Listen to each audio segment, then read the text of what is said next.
Vendredi 10 novembre 2023, bonsoir à tous et merci d'être au rendez-vous. À la une ce soir, le siège de la Fédération des unions de producteurs du Bénin servit de cadre à la mise en place des cadres de concertation des acteurs des filières patates douces et crevettes.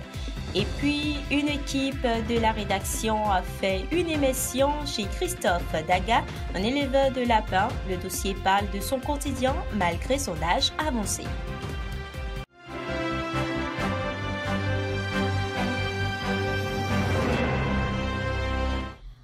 Démarrons avec un coup d'œil sur les prévisions météo pour demain. Vous êtes à Ouidah ou vous pensez vous y rendre. Sachez qu'on aura principalement intervalle nuageux avec pluie faible.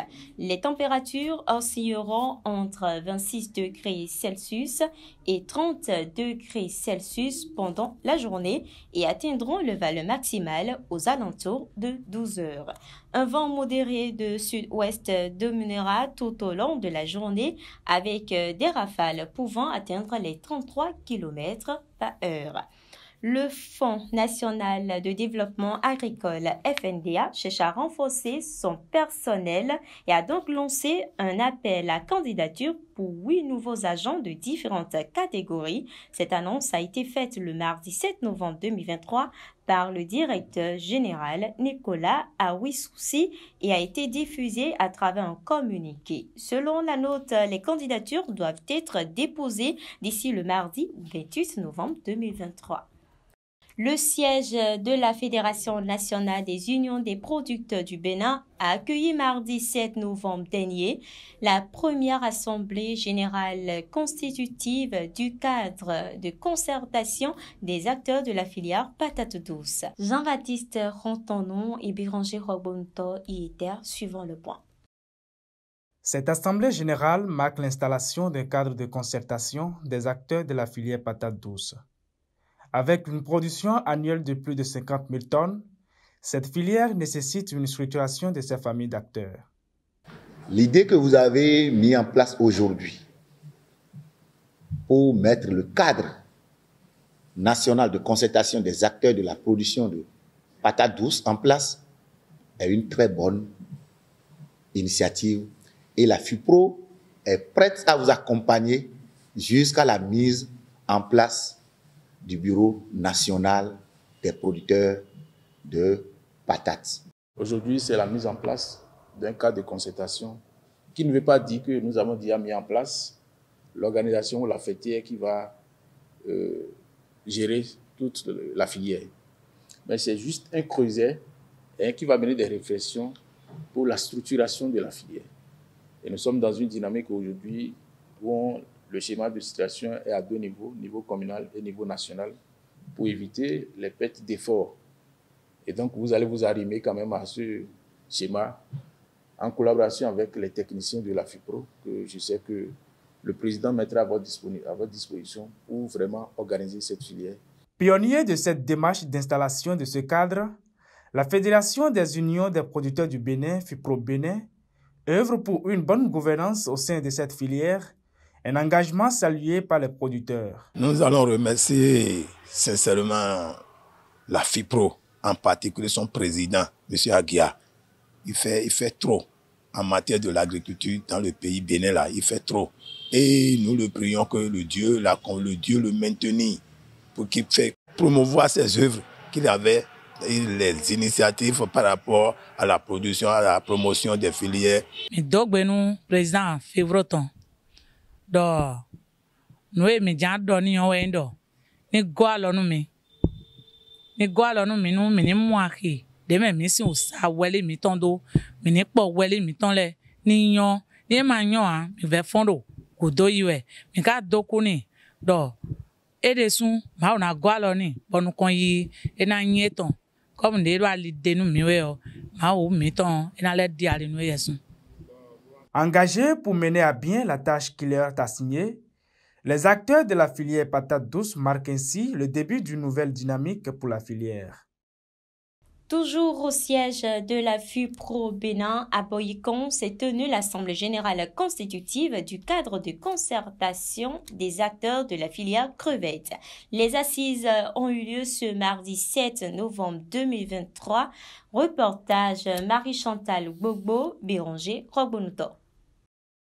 La structuration de la filière crevette est l'objectif autour duquel se sont réunis ce mardi à Boycon la Fédération des unions des producteurs du Bénin FUPRO, le ministère de l'Agriculture, de l'Élevage et de la Pêche, ainsi que les acteurs de la filière crevette.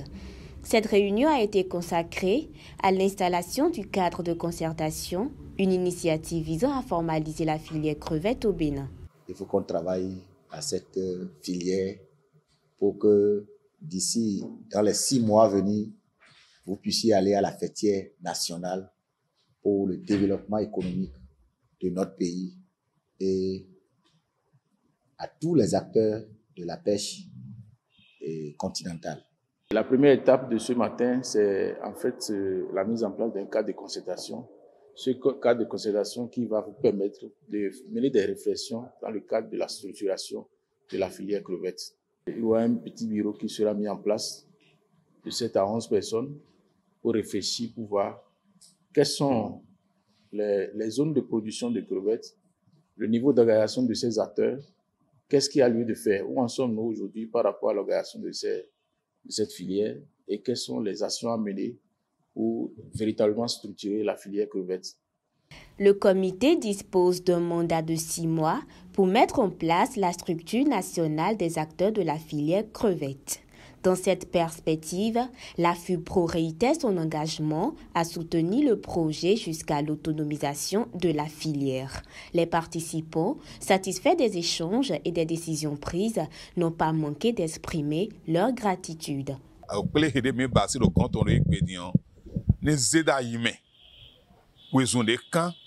Nous makpotole azo atole du kuropo wezo monkoto ne zeda yitome ambodo amlamado nende kaka na degan horo Benin ni so gowa yime mi dogbe na FUPRO mo dogbe na iga de nu konle fan sro ne dolo mi na mi e fe lo sonu konle mi olu ojo mi lo. La mise en place de ce cadre de concertation apparaît ainsi comme une alternative salutaire, ouvrant une nouvelle perspective pour le développement de la filière crevette au Bénin. Et puisque nous parlons de crevettes, cette protéine est très aimée par de nombreuses personnes. Dans ce segment qui va suivre, Dr Luc Gangwe, chercheur à l'Institut national des recherches agricoles du Bénin, INRAB, met un accent particulier sur l'état actuel de la production des crevettes. Suivant le micro de Oyeyemi Agani. Les crevettes représentent une filière qui marchait depuis des années. Mais en 2003, avec les normes exigées par l'Union européenne, la filière a connu un petit problème, ce qui a fait que cette filière est devenue une filière problématique. Mais depuis une dizaine d'années, le Bénin a repris dans l'exploitation donc des crevettes, que ce soit les crevettes d'eau douce ou les crevettes de mer. Donc actuellement, le tonnage est en train de revenir au tonnage normal, mais il va falloir travailler suffisamment pour que cette filière reprenne correctement ses activités. Sinon, le maillon de transformation continue à marcher à merveille, surtout en ce qui concerne les crevettes de mer, le maillon de transformation. Maintenant, en termes de tonnage, par rapport à la production halieutique nationale, le pourcentage est encore faible. Donc, il va falloir vraiment travailler dans cette filière pour lui redonner son attrayance, ou du moins pour la redorer de nouveaux blasons. En bref, les travaux de la 9e revue annuelle des réformes Politiques, programmes et projets communautaires de l'UEMOA ont été lancés à Cotonou le mercredi 8 novembre 2023 dernier. Cette revue vise à évaluer les performances du Bénin dans l'application des réformes politiques, programmes et projets communautaires de l'UEMOA par rapport à la revue annuelle précédente. Ces travaux ont pris fin ce vendredi 10 novembre 2023 et ont permis de capitaliser les conclusions de l'atelier national d'auto-évaluation tenu du 17 au 19 mai 2023 à Cotonou sur les réformes communautaires ainsi que sur la revue du portefeuille des programmes et projets communautaires tenus à Grand Popo. Parlons genre et développement. Dans le dossier, nous partons à la rencontre de Christophe Daga, un homme à la retraite qui a choisi de vivre sa passion, l'élevage de lapins. Il partage ses expériences avec nous, Cédric Bakpé, Martial Aronsou et Maurice Landé.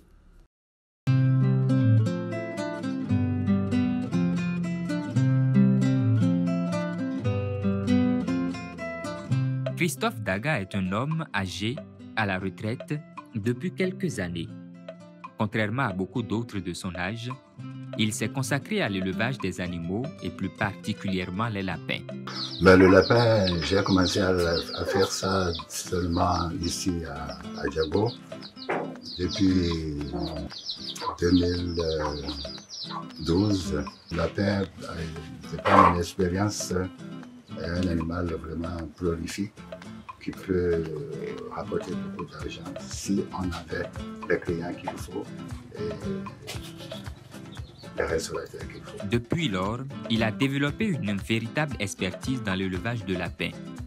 Pour mener à bien ses activités, Christophe Daga prend en compte certaines règles assez importantes pour que ces petits animaux restent toujours en forme. Au départ, quand je n'avais pas beaucoup de moyens, j'utilisais des cages en bois. Mais avec l'inconvénient que le bois se détériore vite, ils nous ont conseillé de faire des cages en fer comme ça. En fer, ça dure beaucoup plus et puis c'est plus sécurisant. Et puis, il faut aussi l'entretenir régulièrement, mettre des anti-rouille pour que ça ne se détériore pas. Normalement, pour avoir un bon résultat, il faut que le lapin ait toujours à manger dans les mangeoires. Et dans les abreuvoirs, il faut qu'il y ait toujours de l'eau à boire.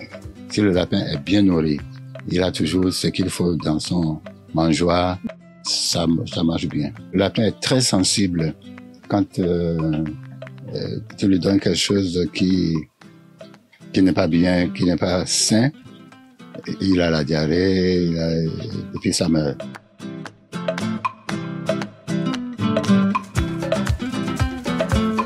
Dans les débutants qui veulent s'engager, quand on entreprend quelque chose, il faut vraiment s'en occuper. Comme on le dit, c'est l'œil du maître qui engraisse le bétail. Si on confie ça à un autre, il ne le fait pas comme on doit le faire. Si quelque chose doit être bien fait, il faut le faire soi-même. L'homme est très apprécié par ses employés, parmi lesquels un travaille avec lui depuis des années.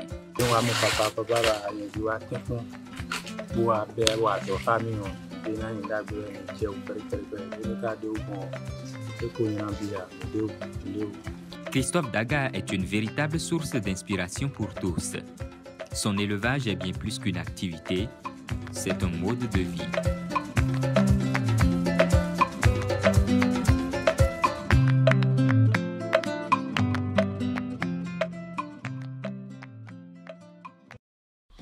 Page inter à présent, en Afrique du Sud, la demande de maïs pour l'alimentation animale est prévue à 100,6 millions de tonnes au cours de la campagne de commercialisation 2022-2023, selon le dernier rapport du département américain de l'agriculture publié le 7 novembre concernant la nation arc-en-ciel. Les stocks annoncés reflètent une baisse de 100,6%, soit 348 000 tonnes de moins que l'année précédente. C'est ainsi que prend fin cette édition de journal.